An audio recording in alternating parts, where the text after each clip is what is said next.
Boa noite, é um prazer estar com todos aqui nessa live. Sejam muito bem-vindos. Esse evento é um evento muito gratificante, é a primeira live, né, que estamos fazendo com relação ao tema neste ano sobre encerramento e início de mandatos. Esse evento está sendo promovido pelo Instituto Internacional de Políticas Públicas e Soluções, o Instituto 3IPs, em parceria com o Instituto Protege e vários outros parceiros de renome e muito respeitados. Então, a gente está muito contente de estar promovendo essa live que dá início a uma série de atuações e série de ações e capacitações que nós vamos oferecer, principalmente orientados aos chefes de executivo em municípios, suas equipes, os gestores e aqueles que assessoram, são consultores, para que a gente possa, de fato, contribuir. É uma rede com mais de 60 experientes professores que reunimos no Instituto 3IPs, justamente para podermos auxiliar e construir bons governos e governos com bastante governança. Então, de fato, essas lives que estamos fazendo é uma preparação para um curso que vamos ter no dia 12 e 13 de novembro, aqui em Brasília. Ele também vai ser online, onde alguns desses 50 professores vão falar sobre o tema de transição de governo, início de mandato, né? Então, assim, o que é importante, né, para um candidato que foi eleito, um prefeito que está deixando a sua gestão, né? Preservar a reputação institucional por uma série de motivos, né, pessoais e também para que o município e a instituição, o órgão, ele possa ter uma boa reputação e preservar essa reputação. Também manter o capital político construído. É uma oportunidade a transição para que também o capital político seja construído e referendado no momento de início de governo, mas principalmente para quem está deixando o governo. E também é muito importante dizer que 80% dos problemas ocorrem nessa fase de transição com relação à responsabilização. Nós achamos que não devemos perder tempo com essas questões. Por quê? Porque elas devem ser motivo de transparência, de prestação de contas. Então, é um momento onde a gente tem que fazer boas prestações de contas, boas informações, né, transparentes sobre a transição, ou quem está saindo, quem está chegando, as equipes, para que depois isso não seja motivo recorrente na gestão, né? De fato, o que a gente quer focar na boa governança, na boa gestão e nos resultados das políticas públicas. Então, marque na sua agenda. Nós hoje pedimos para que você divulgue, né, para quem está interessado, que nós iremos, através do Instituto 13Ps, realizar essa série de capacitações. Então, como eu disse, as transições são momentos únicos que, de um lado, quem está encerrando o mandato tem a oportunidade de demonstrar o seu legado político, as suas entregas à população em benefício do seu município ou da sua organização. E também, por outro lado, é uma oportunidade crucial para estruturar e organizar o que está por vir nesse momento de transição para as equipes que estão montando um novo governo, que pode ser um governo reeleito ou pode ser um governo novo, de situação ou de oposição. Então, é um momento único, onde muitas informações são requeridas e eu diria que para o sucesso de uma gestão, pelas experiências que nós temos, iniciar bem o mandato é fundamental para que ele possa ter uma boa evolução da gestão. Então, governança, transparência, gestão eficiente são os pilares que a gente vai buscar para que você tenha sucesso no seu mandato. E não há como negar que as realidades enfrentadas por nossos gestores estão cada vez mais complexas. Então, não tem campo para amadorismo na gestão pública, seja qual for o tamanho do ente, certo? Ele precisa realmente tratar das questões complexas de saneamento, de saúde, de educação, de orçamento, de governança, de planejamento. Então, os municípios precisam formar consórcios, por exemplo, eles para realizar infraestruturas, ele precisa ter uma boa prestação de contas para não ter problema. Se, por um lado, essas situações são complexas, por outro, existem grandes oportunidades também para que possa se construir uma perspectiva de um novo governo. Temos aqui hoje 4 grandes especialistas, colegas com uma experiência muito grande na área de gestão pública, na área de accountability, na área de orçamento, na área de licitações. E a live hoje vai começar com 4 desses colegas. O Daniel Gonçalves, que é doutor em comunicação na UNB e tem ajudado bastante nas estruturas de comunicação.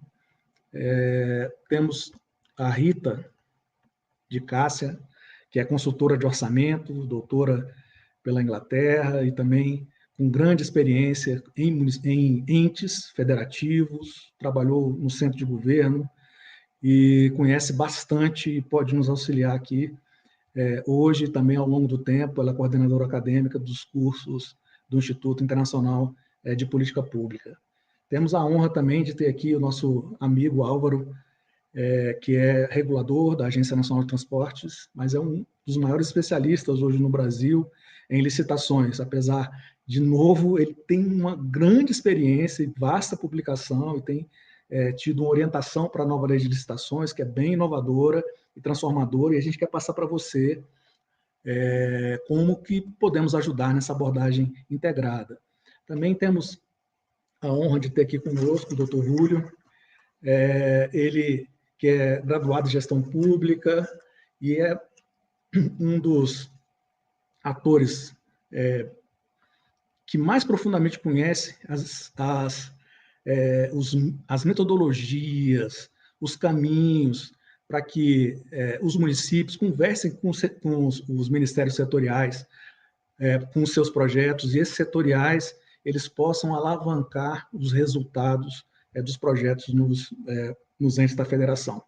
E ele tem também uma grande articulação no Congresso Nacional, e hoje a gente sabe que é muito necessário que essa articulação ocorra, principalmente porque as emendas parlamentares têm sido parte, muitas vezes, quase que única dos financiamentos de projetos e de políticas públicas.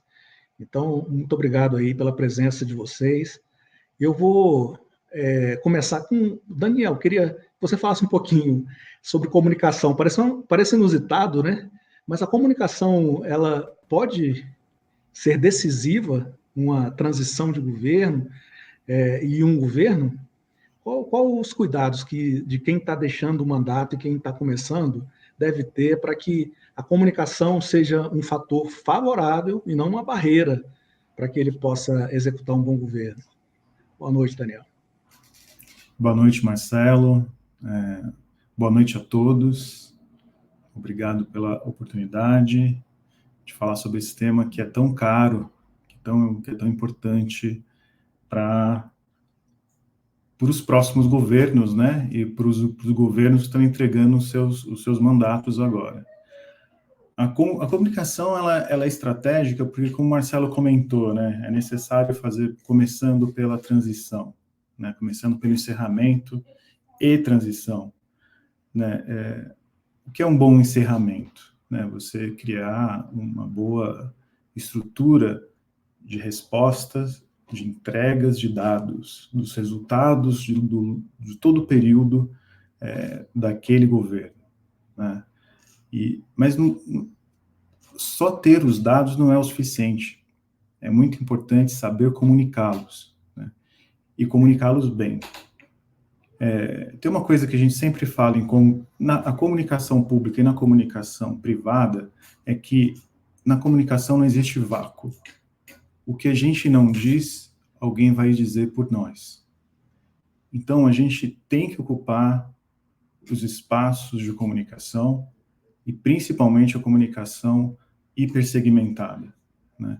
Se eu tenho dados de saúde, de educação, de cultura, dados que, por exemplo, signifiquem avanços, é muito importante que no encerramento eu deixe essa marca, que eu repita quantas vezes forem necessário os resultados, os dados, para que ele se consolide, para que ele se cristalize na esfera pública como um legado.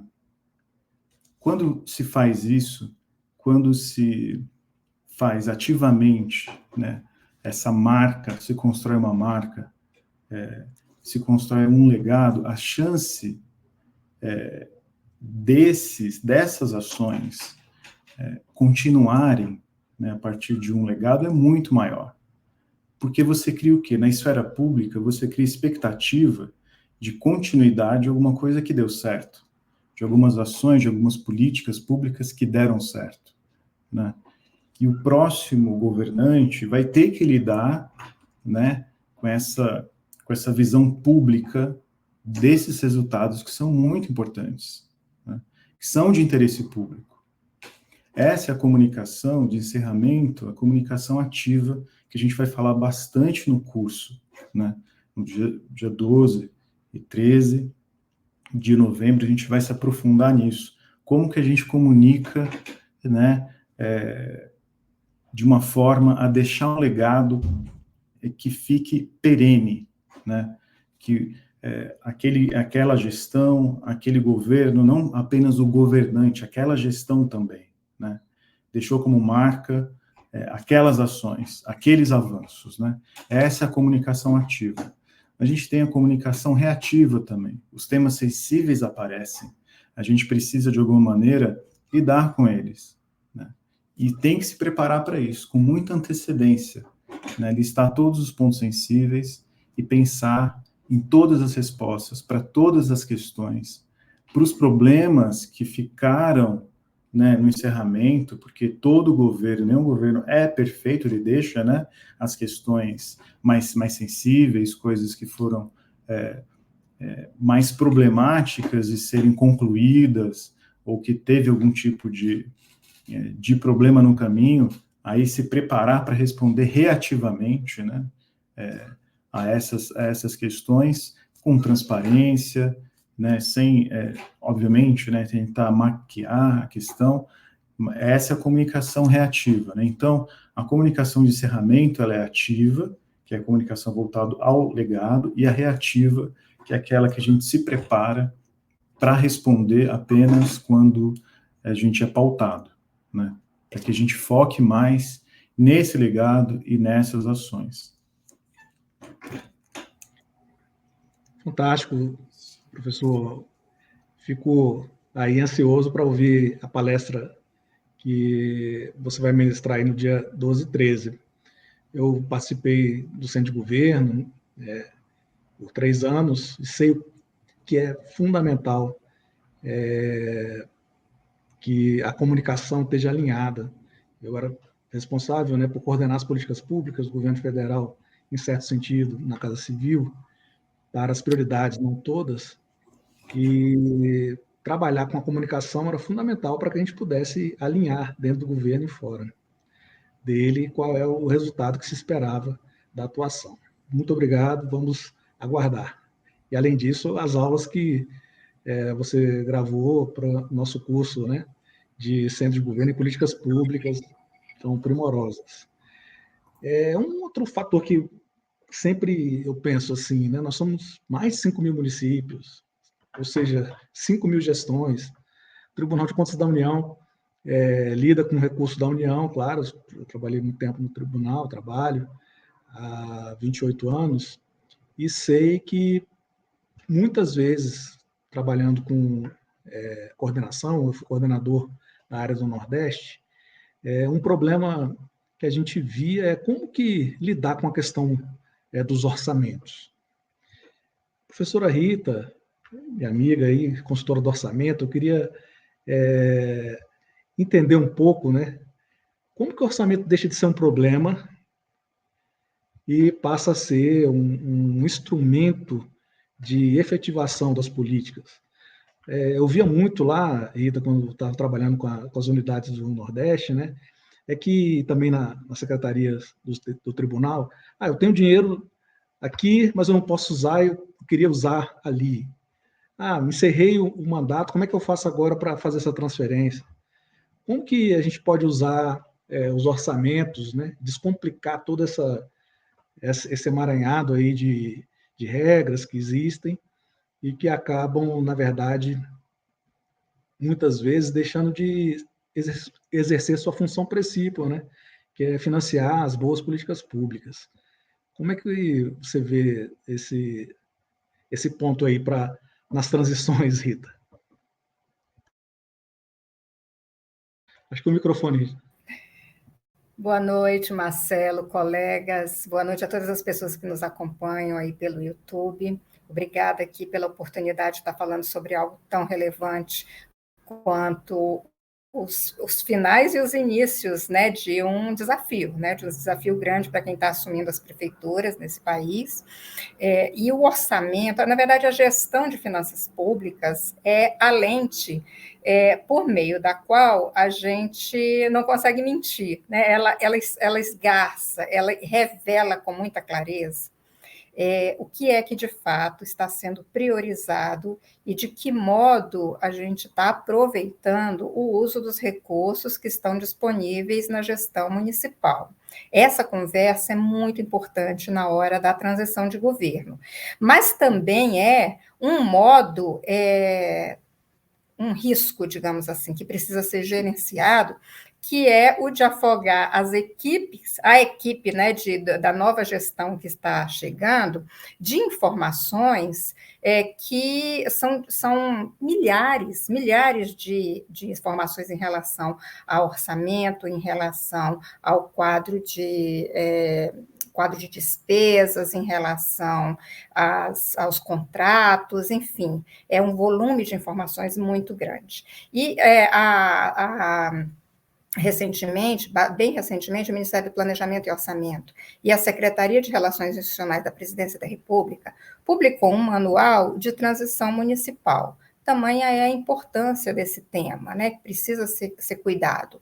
E inclusive, eu convido a todos que nos estão nos acompanhando aí para dar uma olhada, é só jogar no navegador aí da internet de vocês, Manual de Transição Municipal, gov.br, que vem um documento sucinto, muito claro, muito didático, bem escrito, que dá mais ou menos um passo a passo de como fazer a transição de governo.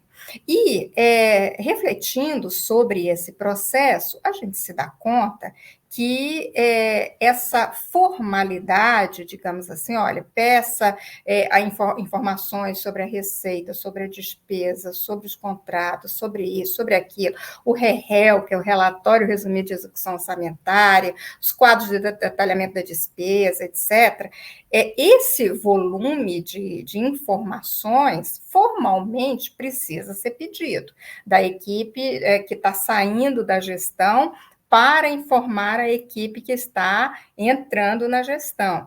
Agora, o que é que a gente vai enxergar nesse emaranhado de dados e de informações que está chegando às equipes, né? A nova equipe, aos novos gestores? Inclusive, quem já participou de gestão de governo sabe que não são só os dados, as informações que vêm da gestão que está saindo, né? São também uma miríade de outras informações que vêm de cidadãos, de empresários, de sindicalistas, de uma série de outros atores que pedem uma agenda com a equipe de transição para trazer problemas, trazer demandas, trazer dados e assim por diante. Então, além de cumprir esse passo a passo que está no manual, nesse da presidência, mas também tem outros disponíveis, é bem importante entrar na questão de fundo, que é a seguinte: nós temos um governo, temos uma equipe de transição e temos, que é, digamos assim, a equipe de centro de governo, e temos o centro do centro de governo, que é a figura do prefeito ou da prefeita que está tanto saindo quanto entrando. E aí a gente tem uma publicação que saiu também este ano da OCDE, exatamente revisitando qual é o papel do centro de governo e do centro de governo, que é a figura do prefeito, na construção de um mandato memorável, de fato, que é aquele mandato sobre o qual as pessoas vão falar muito depois dele ter terminado, né? E é isso que todos desejamos, porque, afinal de contas, se for assim, nós teremos deixado um legado marcante. E em matéria orçamentária, por exemplo, qualquer gestor que assuma uma prefeitura vai lidar com uma massa de recursos que estão vinculados aos chamados programas de duração continuada. O que é isso?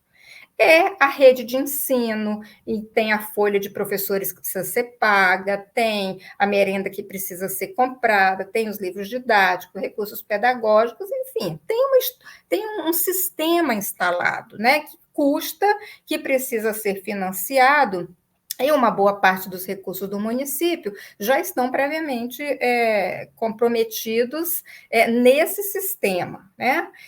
Se a gente cuidar, se o prefeito, né, se empenhar em, digamos assim, arredondar, cuidar dos problemas que estão acontecendo na educação, no sistema de educação, no sistema de saúde, no sistema de transportes, ponto, né, nos sistemas de segurança, etc., que estão instalados, já fortemente institucionalizados, ele terá feito uma boa gestão, mas não necessariamente uma gestão memorável.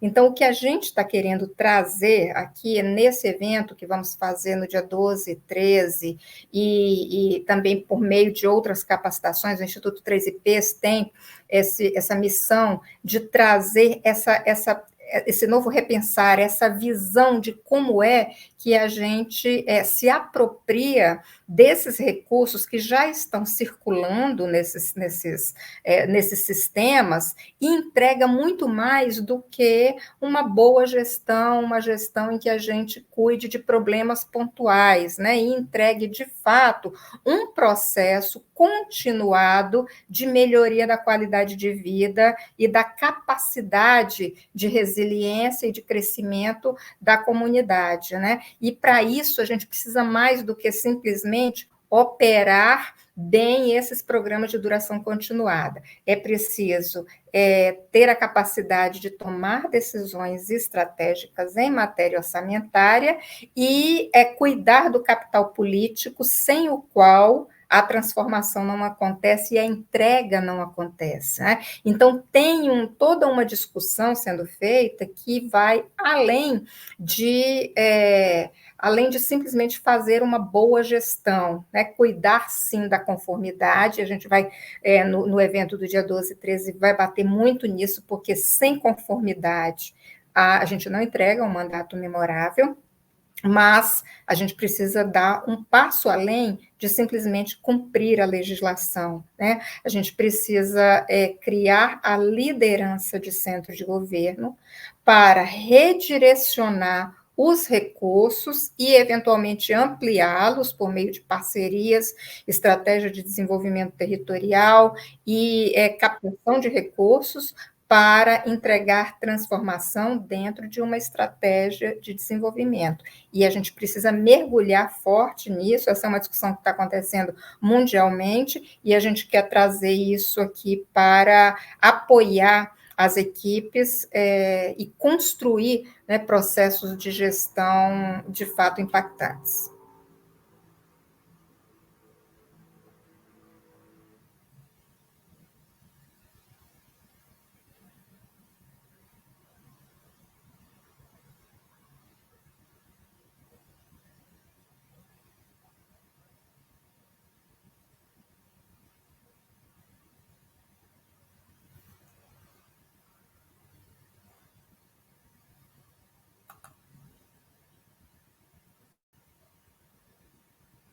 O Marcelo caiu, o link dele, ele já está voltando.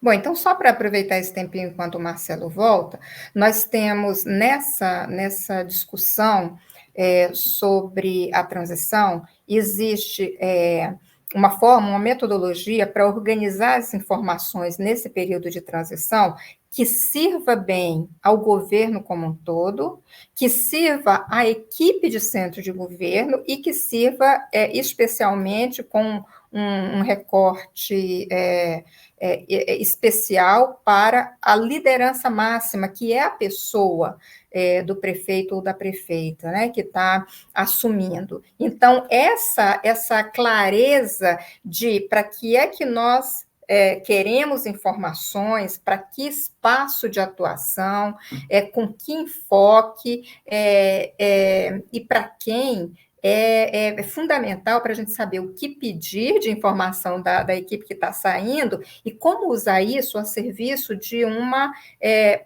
estratégia de atuação que seja efetiva, que de fato entregue esse mandato memorável que todos querem. Né?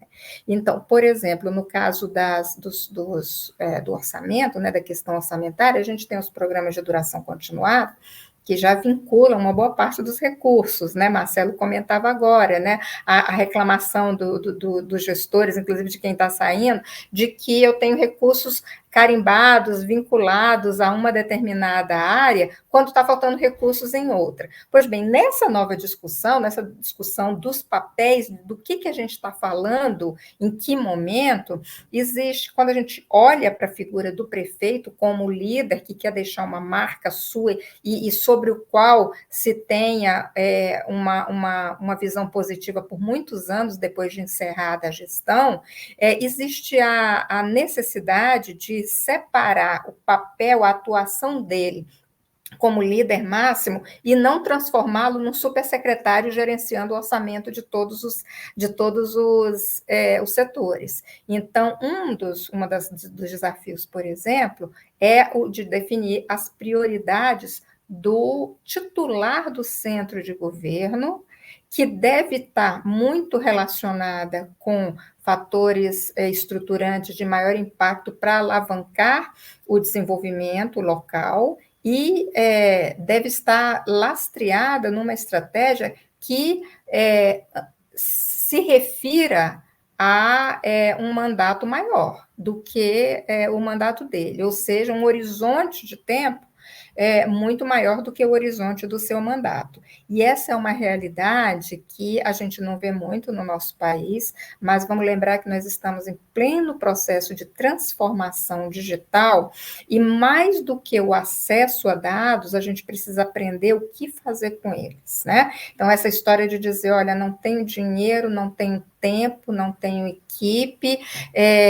não tenho, enfim, a gente não tem, né? Não tem as coisas. Por quê? Porque, de fato, a gente não sabe o que quer, em termos de estratégia de desenvolvimento. Diga aí, Marcelo, estava aqui só aproveitando o tempinho com os nossos colegas. Eu penso que nós temos uma chance, né, com toda essa tecnologia agora, transformação digital, dados, IA, realmente de integrar mais os orçamentos com as políticas públicas, né? Integrar mais o orçamento com os desempenhos e os resultados que se espera. Faça uma revisão orçamentária para sobrar espaço, né? Já que todos têm uma restrição fiscal, para saber como que a gente pode usar melhor esses recursos, principalmente os discricionários, em políticas meritórias, para realizar aquilo que você diz, o objetivo do Instituto Internacional de Políticas Públicas e Soluções, promover mandatos, auxiliar a promoção e apoiar mandatos memoráveis e governos transformadores. Então, esse grupo aí de mais de 50 especialistas está estruturando uma rede com grandes proporções de causar um impacto de auxílio aos gestores. Obrigado. Vamos esperar o dia 12 e 13. Eu acho que vai ser muito interessante a sua explicação, junto com essas outras jurídicas e de gestão, prestação de contas, assim por diante. Muito obrigado, Vitor. Bem, a gente estava olhando aqui, temos mais de 20 estados da federação inscritos na live.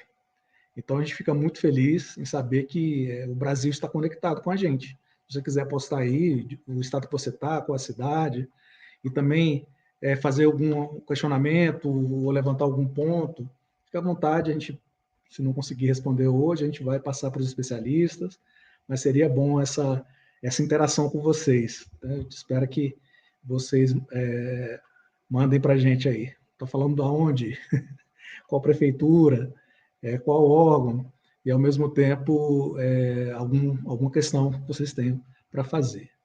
A gente entende hoje, está muito claro, né, que as emendas parlamentares são chave para o sucesso de um gestor. Então, ele tem que articular com o seu parlamentar, ele tem que entender que o processo legislativo, de forma bem legítima, muitas vezes, precisa fazer essa coordenação, essa articulação com os executivos, né, e o órgão central, diretamente, com algumas instituições, para que se financiem bons projetos que tenham maturidade.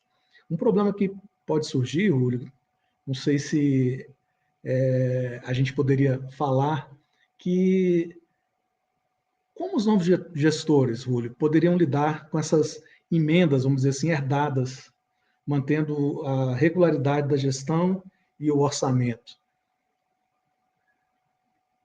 Não sei se o professor Júlio está nos acompanhando aqui. Boa noite a todos, Marcelo, os professores, quem nos acompanha ao vivo no YouTube. Realmente é um tema muito importante, né? O Instituto 3IPs, ele sempre preocupado em transformar a política pública, né, no país. Ele vem trabalhando, trazendo com esse grupo de profissionais, especialistas, trazer ferramentas a fim de viabilizar soluções, né? Trazer soluções à população. É muito importante esse quesito das emendas, uma vez que hoje no Brasil 49 bilhões de reais são destinadas pelo Congresso Nacional. Hoje nós sabemos que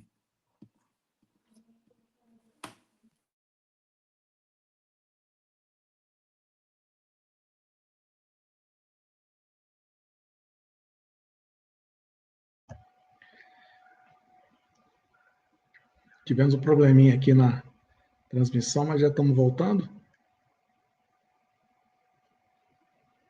Bem, enquanto o professor Júlio reintegra a nossa rede, um outro assunto que eu queria trazer aqui para o professor Álvaro, depois a gente volta no Júlio, é a questão de licitações e a nova lei de licitações, né? Então, algumas perguntas que chegaram assim, Álvaro, vem no sentido, se houver obras paradas, eu vou fazer uma série de perguntas que você escolhe, por indícios de fraudes, o que o prefeito deve fazer? Ele chega, vê que tem indício de fraude em obra, o que ele faz? A outra, se uma contratação não é mais interessante para a administração, quais cuidados o prefeito deve adotar?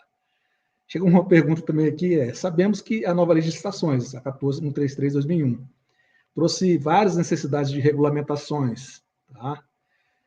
O que o prefeito deve fazer caso não tenha providenciado a edição de regulamentos para o cumprimento da lei? É uma nova lei, eventualmente a equipe não está tão capacitada, né, professor? O que ele deve fazer de providência para que não tenha essa paralisia? E, finalmente, a gente recebeu uma outra pergunta, que para a continuidade de obras prioritárias para a população, o que ele pode fazer para evitar o risco de descontinuidade? Bem, desculpa, foram muitas perguntas, mas chegaram, eu queria passar para você. Essas perguntas aí você decide. Um abraço. Por favor, eu até anotei aqui uma fala da professora Rita, que se diretamente com a segunda pergunta aí. O papel do político, do prefeito, dos vereadores, é exatamente colher as demandas da sociedade e instrumentalizar soluções por meio das ações de governo, definição de políticas públicas.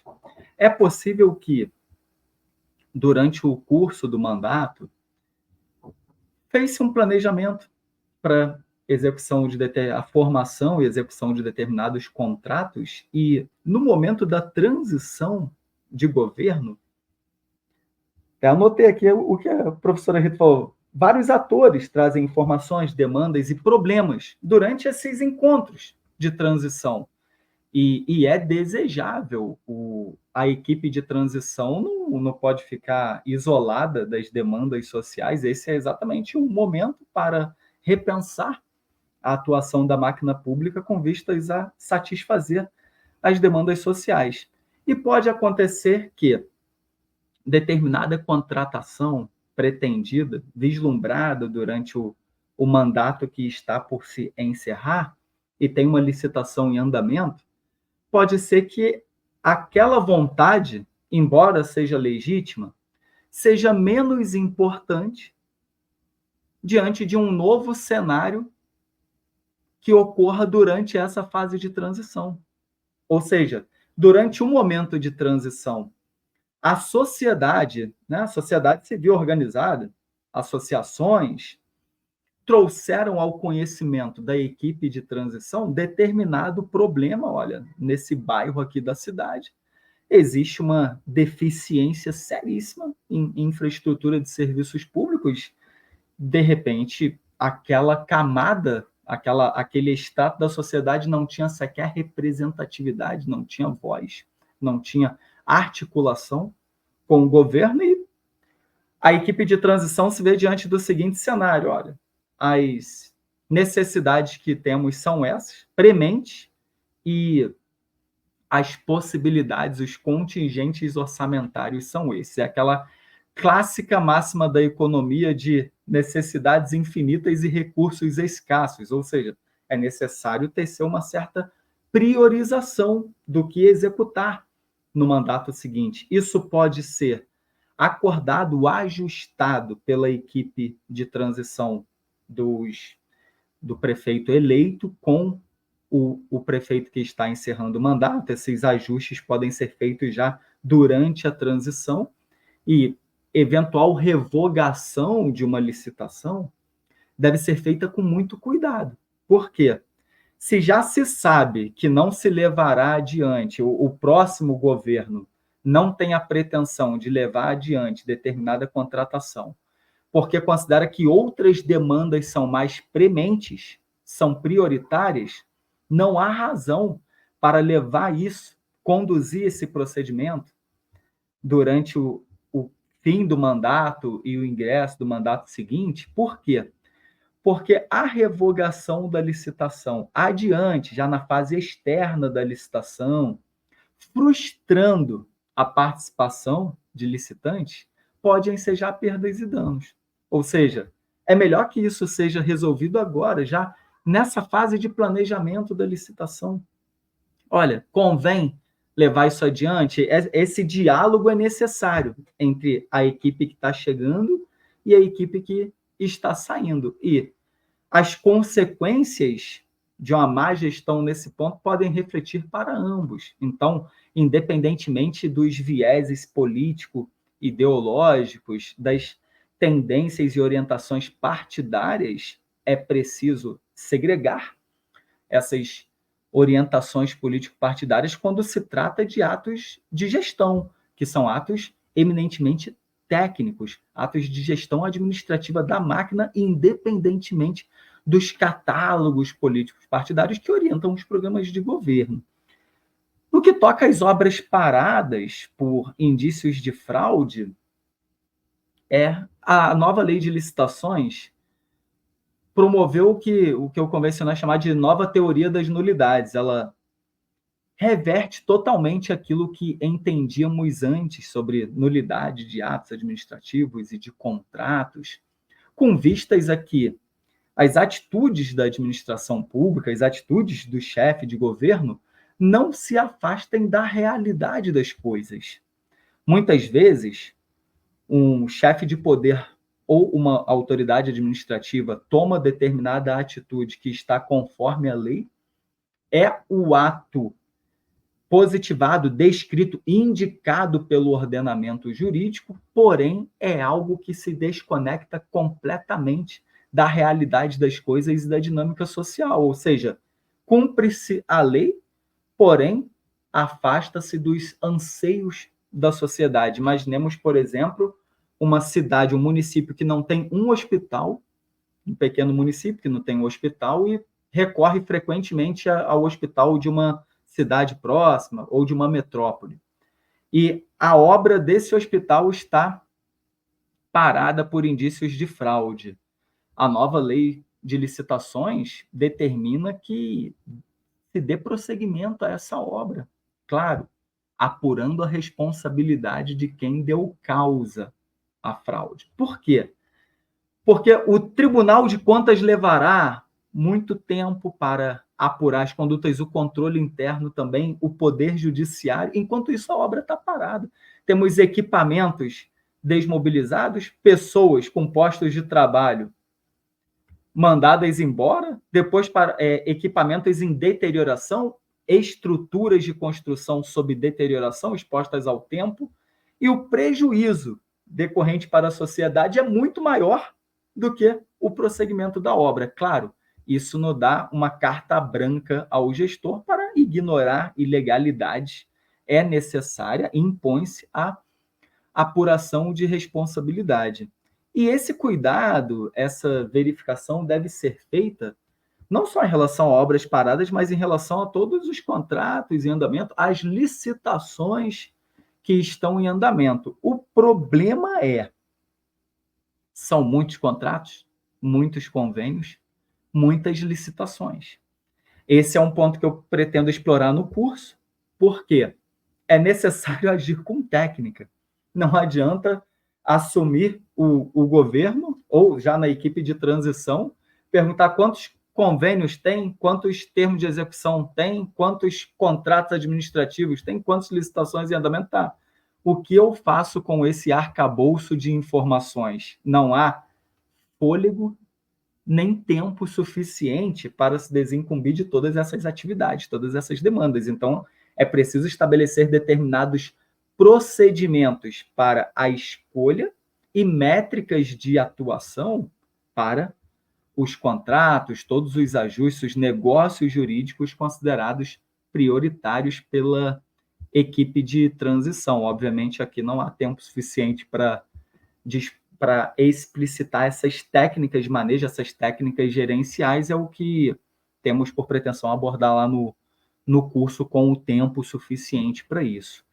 Isso envolve, inclusive, o terceiro ponto que você mencionou sobre a regulamentação. A nova lei de licitações trouxe uma série de mandados de regulamentação, e alguns desses regulamentos deveriam ser cumpridos pelo Poder Executivo Municipal.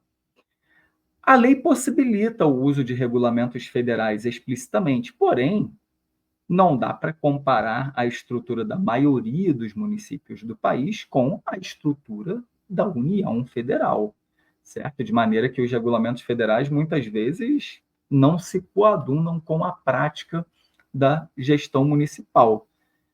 Se isso não foi feito, deve ser feito com uma certa prioridade ou já indicada para a nova equipe, para quem está chegando, a priorização, quais são os pontos por serem regulamentados e os estudos que foram feitos. Se isso não foi feito ainda, deve ser feito e entregue alguma coisa. Por quê? Existe uma trajetória histórica e clássica e sedimentada no Brasil de uma gestão colocar sempre a culpa na outra. Olha, isso é um problema da gestão passada. Isso acontece até com pagamentos também. Vivemos horrores de contratações feitas por municípios e quando a nova gestão chega, não concordo, essa contratação não foi feita por mim e não paga, um calote.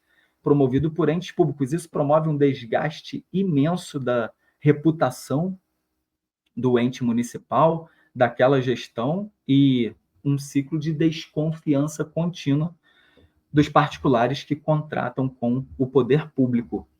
É necessário identificar esses parâmetros e, rompendo com essa prática tradicional que existe no Brasil, a nova lei de licitações estabelece delimitações de responsabilidade muito precisas. Então, naquilo que se deixou de fazer na gestão que está se encerrando e aquilo que a nova gestão deixará de fazer, cada um responderá na medida de sua culpabilidade. É uma hipótese de culpa concorrente. A grande missão dos órgãos de controle ou do Poder Judiciário será a de mensurar, de quantificar o quanto de culpa de cada um. Mas não se admite mais, e o próprio ordenamento jurídico já não possibilita que isso aconteça, de simplesmente jogar a culpa na gestão passada. Esse é um tempo que ficará apenas na memória. O ordenamento jurídico rompeu significativamente com essa praxe, de maneira a realmente profissionalizar a gestão da coisa pública. Perfeito, professor. Muito obrigado, Álvaro. Foi praticamente um bombardeamento de perguntas e você conseguiu concatenar, né, de uma forma muito lógica e consistente, e endereçar também o que vai ser importante na descrição ali do seu curso, como você vai fazer esse apoio. De certa forma, já é um bom começo para você entender quais os problemas que estão emergindo para os gestores. Você já sabe muitos, mas confirmou alguns aqui, né? Obrigado, Álvaro, muito obrigado. Vamos ver se agora retornar com o professor Rúlio. E chegaram duas perguntas, né, que vieram. Se os novos gestores podem lidar com emendas herdadas, mantendo a regularidade da gestão e orçamento, e quais mecanismos garantem execução responsável das emendas no início e fim de mandato. Hoje, vamos dizer assim, na transição e na gestão, temos que saber lidar com a gestão das emendas, não é isso, professor? O microfone. Liga o microfone, o Rúlio, microfone. Perdão. Boa noite a todos que nos acompanham mais uma vez. Tive um pequeno problema técnico aqui, mas já foi resolvido. Hoje, o encerramento e a transição de governo, ela é fundamental para a manutenção e a continuidade da administração, seja ela municipal, estadual ou federal. Esse processo garante, né, a transparência e permite à nova administração tenha acesso às informações necessárias, seja ela na questão financeira, na questão orçamentária, para que os projetos em andamento, as políticas públicas, elas tenham a sua continuidade. E já respondendo aqui as perguntas, no início de um mandato, o grande desafio para os gestores é garantir a continuidade dos projetos, né? Incluindo a execução das emendas parlamentares aprovadas pela gestão anterior. Para isso, é fundamental que haja, né, esse planejamento de transição entre as equipes do governo, da gestão local, com os novos gestores, a fim de criar diagnósticos claros do Estado, das finanças públicas e dos compromissos orçamentários já assumidos, como foi bem dito aqui anteriormente. Os gestores devem priorizar a análise, né, dos projetos, e a comunicação entre os poderes e o executivo é fundamental, né? Haja vista, como eu iniciei a minha fala, hoje já se sabe que temos em torno de 49 bilhões de reais oriundos de emenda parlamentar. Então, é fundamental ter esse diálogo com o Congresso, a fim de que a política pública, né, por meio das emendas parlamentares, elas sejam efetivadas. E qual é o principal desafio no encerramento? É evitar a chamada apagar das luzes, a corrida pelo orçamento, onde onde existe uma grande pressão política em realizar o maior número de entregas em um curto tempo. E nessa correria acaba tendo procedimentos, né, resultando em decisões apressadas e mal planejadas. Então, os gestores que estão deixando o seu posto, eles precisam pensar nesse sentido. Como o nosso professor anterior acabou de falar, eles serão imputados por esse mau gerenciamento. Então, é fundamental, né? E aqui já fica o convite. Você que nos acompanha, você que nos assiste nesse momento, a fazer a sua inscrição. No nosso curso, nós falaremos sobre os conceitos fundamentais das emendas, sobre qual o papel do Congresso, essa articulação. Nós falamos sobre a negociação, né? Como que é feito, quais são os desafios. Nós vamos trazer mecanismos falando sobre o acompanhamento das emendas e quais são as ferramentas de metodologias. É isso, professor. Sem ceder às pressões políticas. Perfeito.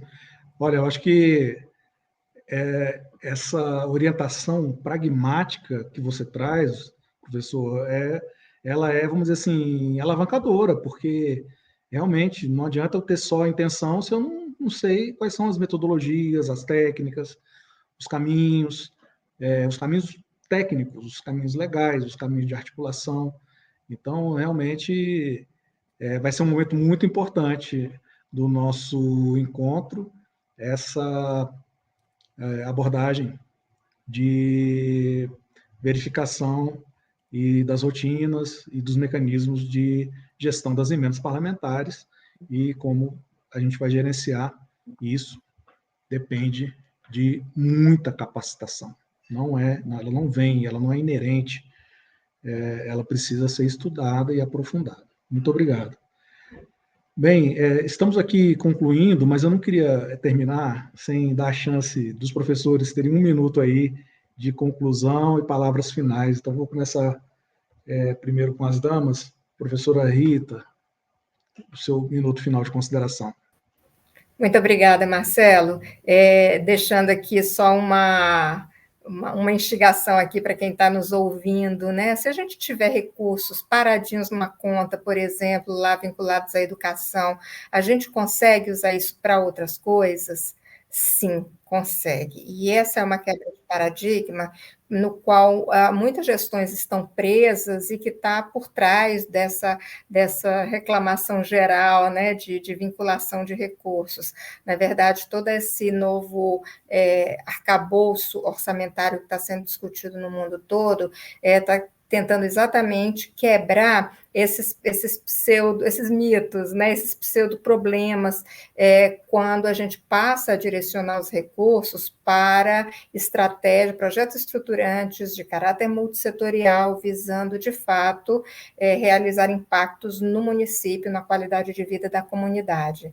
E é sobre isso que a gente vai falar mais, né, no curso dos dias 12 e 13, e aí só aproveitando o ganchinho em relação ao que o Júlio falou, nessas estratégias multissetoriais ligadas à exploração de vocações econômicas locais e vocações de desenvolvimento local, a captação de recursos é fundamental, por meio de parcerias, por meio, enfim, de captação de crédito em várias organizações, né, a questão das operações de crédito, a gente precisa falar sobre isso também, e cada vez mais os recursos que são alocados pelo Poder Legislativo também, né, isso no governo federal vem muito forte e certamente tende a se espalhar aí no restante do país, e é preciso aprender a lidar com esse novo ator, que está em matéria orçamentária, novo entre aspas, né, mas em matéria de definição do financiamento das estratégias de desenvolvimento,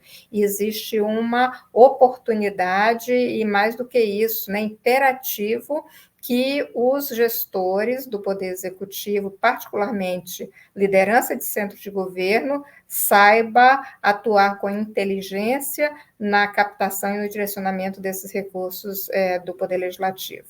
Então, eu aguardo todos no dia 12 e 13, e foi um prazer participar hoje. Perfeito. Olha, tudo isso que nós estamos falando aqui, em grande medida, você pode saber acessando as redes que vão ser disponibilizadas aí, né, do 13Ps. Nós temos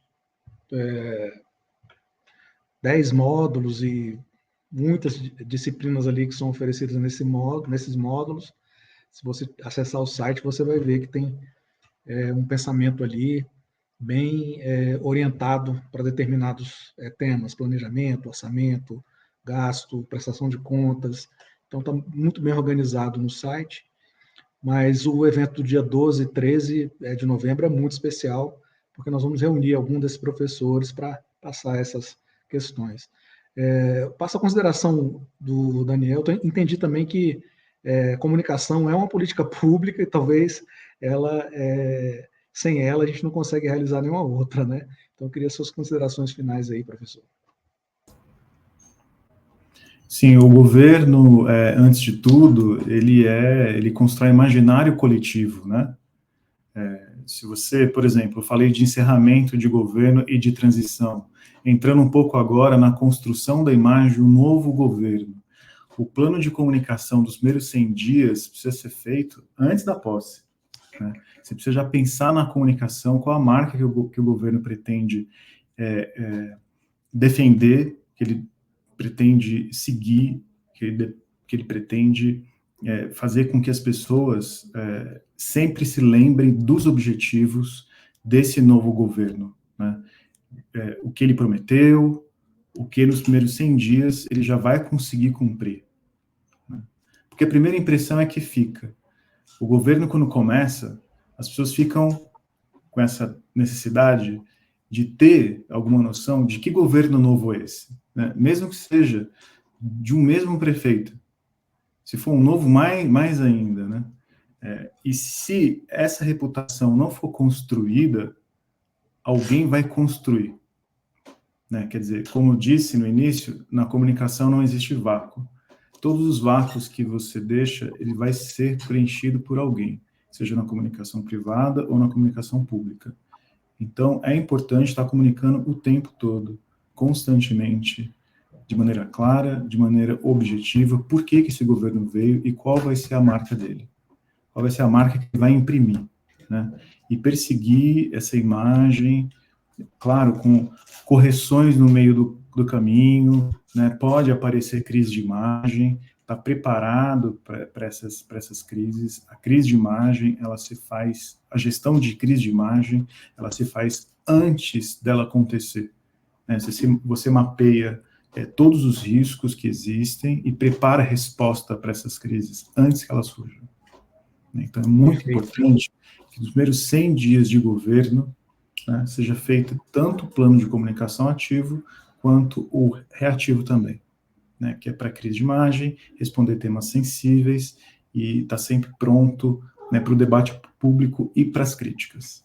E é isso, muito obrigado por essa noite, por esse bate-papo. Espero vocês no curso do dia 12 e 13, para a gente falar mais sobre comunicação estratégica e política pública. Obrigado, professor Daniel. É fundamental essa profissionalização, ela está sendo muito acelerada, e hoje o político, o gestor, que ele não se profissionalizar e profissionalizar suas equipes, não conseguirá realizar esse mandato que a gente está falando, memorável. Muito obrigado. Professor Álvaro, 1 minuto para a sua consideração final. Olá, eu estou aqui fazendo anotações sobre os apontamentos dos colegas também, né? E o Daniel levantou um ponto muito importante agora, sobre a necessidade de estruturação de um plano, uma estratégia de comunicação para que o mandatário esteja sempre pronto para responder às críticas. Quem decide se engajar numa carreira política, na carreira no poder público, deve estar sempre preparado para a crítica, não apenas a sabatina pelo poder legislativo, mas a sabatina pela sociedade, que é a titular do poder. A busca por orçamento, por execução, planejamento, execução orçamentária, obviamente, se desencadeia na realização de licitações e contratos, que é um grande espectro de responsabilização de gestores públicos. E daí de onde decorre essa necessidade de estar preparado para responder às críticas? Ninguém é perfeito. O ser humano não é perfeito, tampouco as instituições, que são conduzidas por seres humanos. É preciso estar preparado para rebater as críticas mediante a tomada das ações adequadas e cabíveis para a solução dos problemas, de maneira que, mesmo quando não alcance o resultado desejado, sejam compreendidas como as medidas razoáveis para o enfrentamento dos problemas. Vemos comumente esse problema de licitações e contratos é tão grave que poderíamos dizer que é um dos principais eixos de atuação dos tribunais de contas. Os tribunais de contas são muito temidos por gestores públicos porque são cortes especializadíssimas em matérias de licitações e contratos. E onde vemos comumente a responsabilização? Na hipótese de erros grosseiros, não de um erro qualquer, não de um erro excusável, mas de erros grosseiros, aquele erro que poderia ser evitado. Acontece que os gestores se veem diante de muitos problemas, um universo de problemas, um conjunto enorme de soluções por prover, e é preciso ter técnica para o enfrentamento desse cenário. É isso que pretendemos explicitar durante o curso. Muitas vezes não adianta querer acreditar, né, ingenuamente, que conseguirá enfrentar todos os problemas, mas como selecionar os problemas, como tratar cada um deles, qual é a técnica manejável para o engajamento da gestão pública. E pretendemos fazer isso, obviamente, compreendendo que, por exemplo, em pequenos municípios existe uma estrutura de pessoal e de recursos muito enxuta. Não temos a ambição de usar planos megalomaníacos totalmente desconexos da realidade municipal. O nosso propósito é transmitir as técnicas que sejam efetivas, que sejam manuseáveis pelos gestores públicos dos municípios de acordo com a realidade e tamanho da estrutura onde eles operam. Eu acredito, tenho a convicção de que será um momento de grande aprendizado e de transformação da realidade da administração pública municipal, principalmente cercado de colegas de tão elevada escola e qualificação. Perfeito. Acho que, professor, obrigado, professor Álvaro.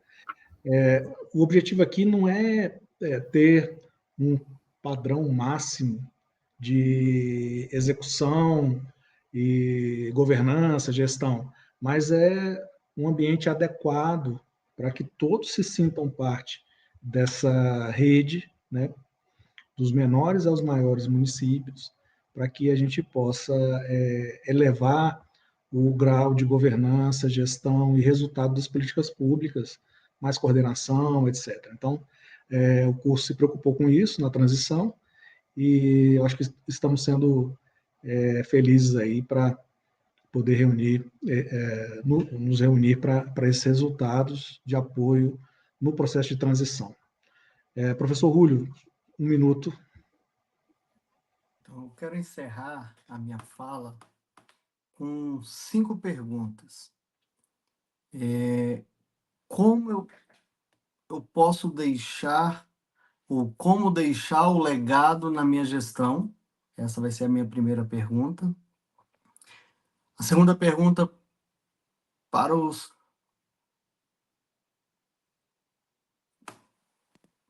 Oi, conseguem me ouvir? Estamos ouvindo, sim. O que são as emendas parlamentares? Como angariar recursos de emendas parlamentares? Como acompanhar as emendas parlamentares? Essas são as perguntas que estarão sendo respondidas no nosso curso dia 12 e 13 de novembro. Nós, do Instituto 3IPs, temos as respostas para essas perguntas. E você que não fez a sua inscrição, faça agora mesmo. É o que nós te pedimos. Agradeço a todos. Agradeço.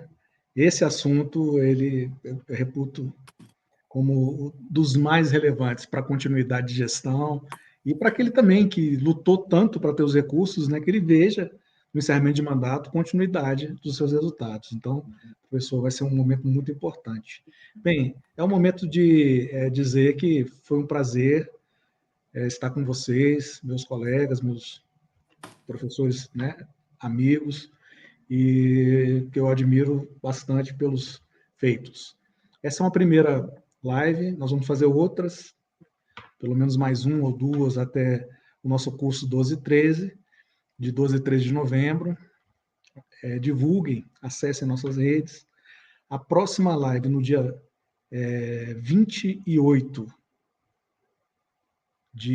vai ser na segunda-feira, 28 de outubro, um dia após, né, quem ainda vai ter eleição. Essa live vai trazer simplesmente o professor Luciano Felício, FUC, ele foi secretário-geral do TSE, vai trazer questões vinculadas ao direito eleitoral, etc., em momentos de transição.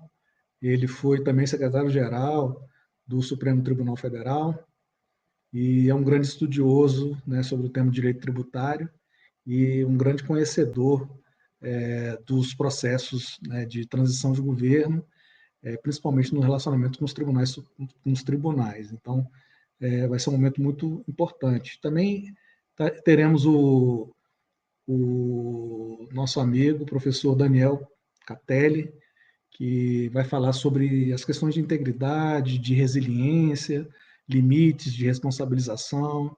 Ele é procurador federal e vai ser muito importante para a gente aqui o poder ouvi-lo, né?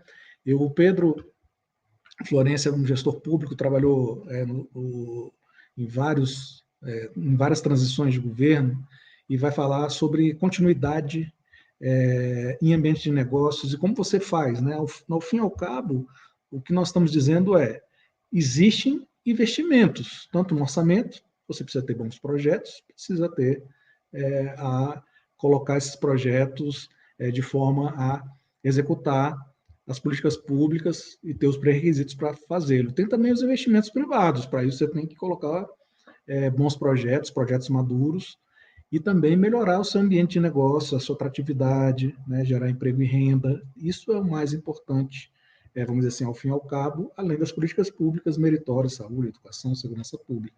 E o Pedro vai falar justamente sobre essa questão nas transições de governo, como garantir bons investimentos, bons empreendimentos, bons ambientes de negócio. Também teremos o nosso amigo Bruno Schettini Gonçalves, ele trabalhou no governo federal, tem uma experiência pública, foi professor formado em universidades no exterior, né? Tem uma visão muito importante de patrimônio, ele foi subsecretário de patrimônio, vai trazer essa visão da gestão patrimonial, também hoje é subsecretário do Tesouro do Rio de Janeiro e vem falar com a gente sobre as questões orçamentárias de patrimônio e finanças públicas. Essa live está imperdível, a gente espera ter todos vocês aqui, que vocês repliquem para que outros participem. E a moderação será da professora Rita, que estava aqui na live conosco. Acessem nossas redes, curtam e procurem identificar assim, perguntas, porque será um momento muito importante, tanto para os que participarem online, quanto os que estiverem presencialmente, construindo esse conhecimento, esse networking sobre a transição de governo. Nós queremos profissionalizar a gestão pública, e nós queremos trazer a transição como um momento fundamental da gestão pública.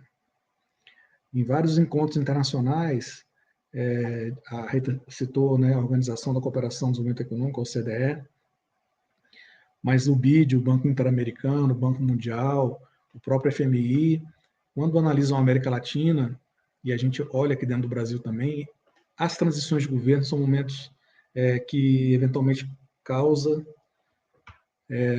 os maiores problemas de continuidade de gestão.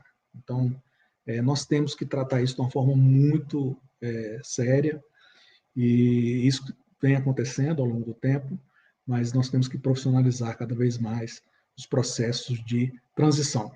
E, nesse sentido, a gente faz essa parceria com tantas outras instituições, a Faculdade de Brasília.